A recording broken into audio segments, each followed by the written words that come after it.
Bonjour à tous, je suis Céline Baron, j'ai 46 ans, je suis sophrologue certifiée et psychopraticienne certifiée installée sur Vichy depuis 3 ans et demi. Auparavant, j'étais installée en région parisienne et je suis à mon compte dans la communication relationnelle et toutes les techniques de communication depuis 1999. Récemment, j'ai suivi 2 nouvelles certifications, une sur les troubles du spectre de l'autisme afin de pouvoir mieux accompagner vos enfants en sophrologie, mais également en relaxation, ainsi qu'une formation en approche Snow-Zélène. Voilà, aujourd'hui je voudrais vous parler de quelques astuces pour aborder le sujet vraiment délicat, et on fait attention aux mots qu'on emploie, de la guerre avec votre enfant. Alors voilà, vous êtes peut-être anxieux et stressé par rapport à tout ce que vous entendez, à tout ce qui se passe. On nous parle de Troisième Guerre mondiale, on nous parle de guerre en Europe, on nous dit que la guerre est à 2 heures en avion de Paris, et finalement tout ça, ça fait peur, ça peut stresser, ça peut vraiment stresser. Et dans ce cas-là, si nous, adultes, on peut ressentir déjà un mal-être par rapport à ce genre de mots et ce genre de sujet, eh bien, il faut penser, bien entendu, aux petits. Alors, comment je travaille depuis ces années que je suis à mon compte, je reçois en principe un enfant pour à peu près 5 adultes. À peu près un rendez-vous enfant pour 5 rendez-vous adultes dans les nouveaux clients. Toutes les semaines, c'est à peu près ça la demande, un enfant, 5 adultes. Et puis il y a eu le Covid, et après le Covid, après le confinement, on est passé à 2 enfants pour à peu près 5 adultes, donc il y a une augmentation. Et là, cette dernière semaine, j'ai pu recevoir plutôt dans les 3-4 enfants pour 5 adultes. Donc on voit qu'il y a quand même une augmentation de la demande des parents pour de la sophrologie, de la relaxation enfant et parfois de la psychopratique. Donc il y a une demande forte ces derniers jours, il faut le savoir, et c'est lié à l'inquiétude des parents et à tout ce qu'ils entendent. Et bien entendu, si les parents ont des oreilles grandes ouvertes, eh bien les enfants également, et parfois c'est même pire, les enfants sont des éponges, ils absorbent beaucoup d'informations et vous n'en avez pas conscience peut-être, mais c'est réel. Donc peut-être que vous êtes anxieux, vous êtes stressé, on vous parle de stocks d'iode qui partent très très vite, de provisions, de prix qui vont flamber. On a déjà les prix de l'essence qui flambent, et maintenant on vous parle de World War III, Troisième Guerre mondiale, et ça fait vraiment peur. Donc vous avez peut-être débranché votre télévision, peut-être que dans la voiture vous changez quand il y a les actus, vous passez plutôt à de la musique. Voilà, mais les enfants, entre eux, ils en parlent quand même à l'école. Donc j'ai déjà entendu des enfants me raconter des blagues qu'on peut faire sur des dirigeants, voilà, à l'école. Donc on voit qu'ils sont tendus et qu'ils sont stressés. Ils se posent des questions. Qu'est-ce que la guerre réellement? Où est-ce qu'elle est? Est-ce que l'Ukraine c'est loin de la France, c'est loin de chez nous ou pas? Et puis quand ils sont petits, il y a une confusion. Vous savez, la ville, le pays, l'Europe, tout ça, c'est un peu tout mélangé. Donc c'est compliqué avant 7 ans de leur expliquer réellement des éléments de géographie. Donc vous avez débranché la télé peut-être, vous n'allez pas trop surfer sur le web, mais voilà, ça ne suffit pas. L'enfant, lui, il a toujours besoin de sûreté et de sécurité. Alors, qu'est-ce qui le rassure? Qu'est-ce qui peut rassurer mon enfant dans la limite du concret? Il ne faut pas que ce soit complètement, des choses complètement utopiques. On ne va pas proposer de l'utopie à un enfant qui a une crainte qui est bien réelle et qui est bien ancrée. Dans la limite du concret et du raisonnable, comment est-ce que je peux rassurer mon enfant? Pourquoi ne pas lui demander finalement et discuter avec lui en attendant que le moment vienne naturellement et pas forcément dans une ambiance guindée et tendue, mais pourquoi pas, je ne sais pas, au moment où il décide peut-être de manger, vous allez me dire c'est très mauvais, mais peut-être de manger des chips devant la télé, ou au moment où il a envie de se détendre et voilà, de discuter comme ça. Si ça vient naturellement, il faut répondre, il ne faut pas essayer de repousser le moment, il ne faut pas en faire surtout un moment super formel autour d'une table où on va parler gravement. Hein. Donc, calmement, je peux lui demander qu'est-ce qu'il a entendu et quelles émotions ça réveille chez lui. Maintenant, vous savez que les maîtresses à la maternelle, je connais beaucoup de maîtresses et elles travaillent bien entendu avec le tableau des émotions, la tristesse, la joie, la colère, la peur, la surprise, le dégoût. Et l'enfant, il a entendu parler des émotions et de la gestion des émotions déjà. Ce qui n'était pas vraiment le cas à notre époque, mais maintenant c'est déjà fait. Il y a parfois du yoga enfant, de la relaxation enfant, de la sophrologie enfant en école. Donc autant profiter de leur savoir. Ils connaissent déjà à un certain âge, en moyenne section, en grande section, ils connaissent déjà les émotions. Alors, calmement, qu'est-ce qu'il a entendu? Qu'est-ce que tu as entendu? Et qu'est-ce que ça réveille chez toi? La peur, la tristesse, la colère? Et s'il n'arrive pas à parler, pourquoi est-ce que on ne va pas lui faire peut-être dessiner? Ça peut être une bonne idée de le faire dessiner un petit peu ses émotions. Hein. Et dans ce cas-là, on va avoir des dessins peut-être de châteaux forts, on va avoir des chevaliers qui viennent défendre des princesses, on va peut-être voir des couteaux, des bombes, hélas, des choses comme ça. Bon, l'enfant s'exprime et il faut le laisser s'exprimer.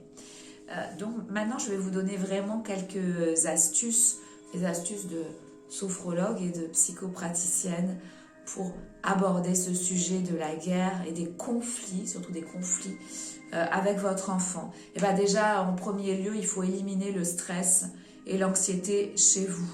Alors prochainement, je vais publier une méditation avec des ancrages, une méditation méta de bienveillance, d'amour bienveillant, une méditation très facile. Hein.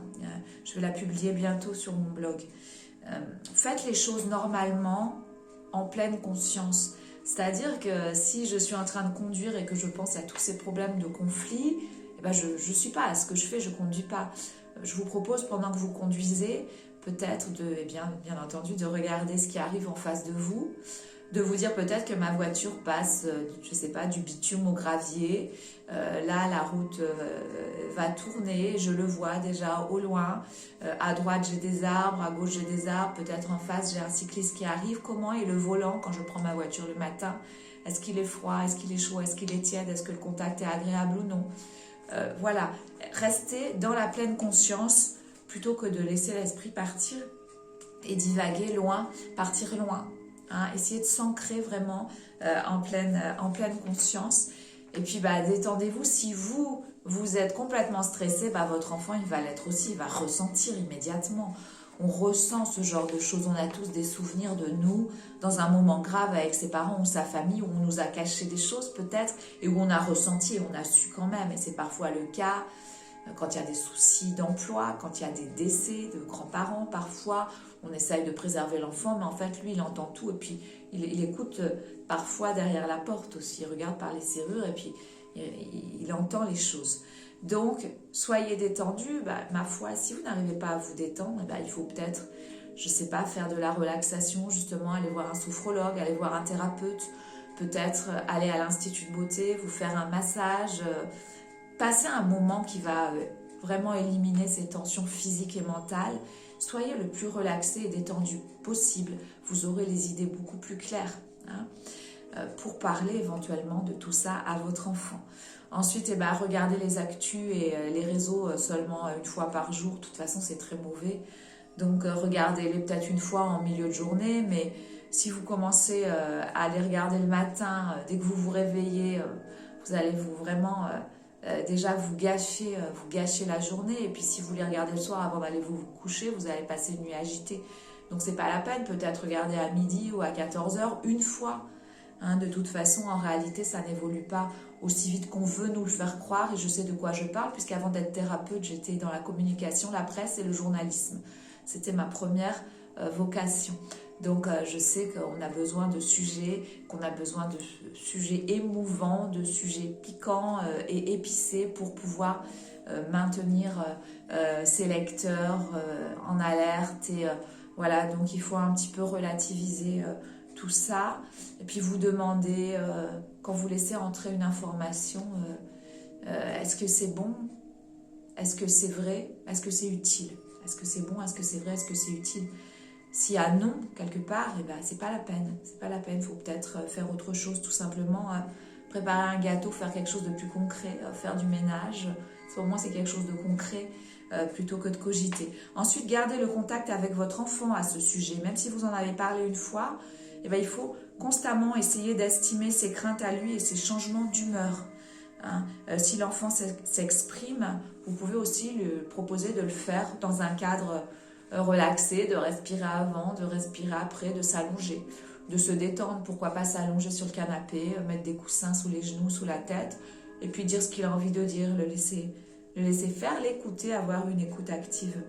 Ne laissez jamais une conversation non conclue. Voilà, il faut conclure vos conversations. Si voilà, il a des peurs sur une troisième guerre mondiale éventuelle, il faut peut-être bannir déjà ce terme, utiliser plutôt le mot conflit, hein, conflit international, pourquoi pas, des choses comme ça. Essayer de normaliser un peu les choses et expliquer que pour l'instant, on n'en est pas là et que probablement on n'en sera jamais là. Hein. Restez dans la neutralité. Hein. Essayez aussi à contrebalancer sa peur par des notions de bienveillance. Oui, la malveillance existe, mais la bienveillance existe aussi.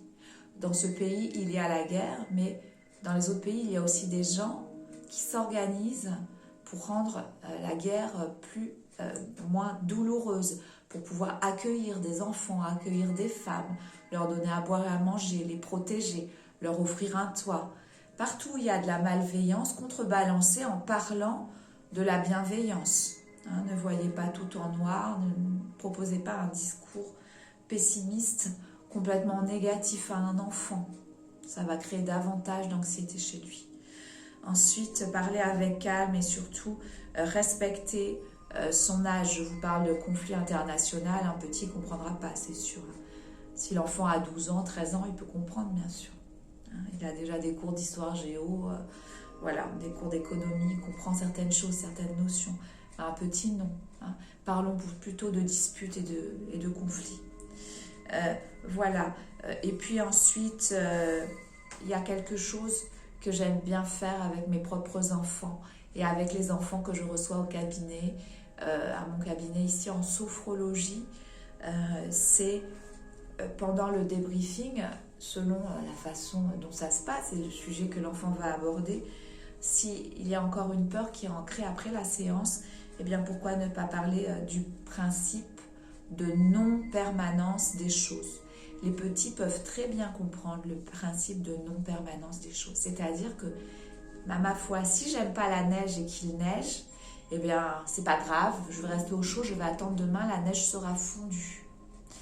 Si je vais à une fête foraine et que c'est génial, ce moment-là, qui est super et drôle, il va quand même avoir une fin. Je vais pas y rester 3 ou 4 jours à la fête foraine.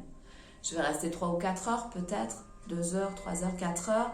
Et puis, ça aura une fin. La fin, ça va être le moment où je vais prendre la voiture avec mes parents, où je vais rentrer à la maison. Ce moment-là, ce bon moment a une fin. Eh bien, le mauvais moment, les conflits et les problèmes, ils ont toujours une fin. Comme les bons moments, il y a une fin aussi. Le principe de non-permanence. Dans la vie, il n'y a rien qui est définitif, rien qui est permanent. L'enfant ne va pas rester, l'enfant de 5 ans ne va pas rester toute sa vie un enfant de 5 ans. Il grandit, même si lui ne se voit pas grandir, les parents le voient grandir. Hein, les choses, elles ne restent pas figées.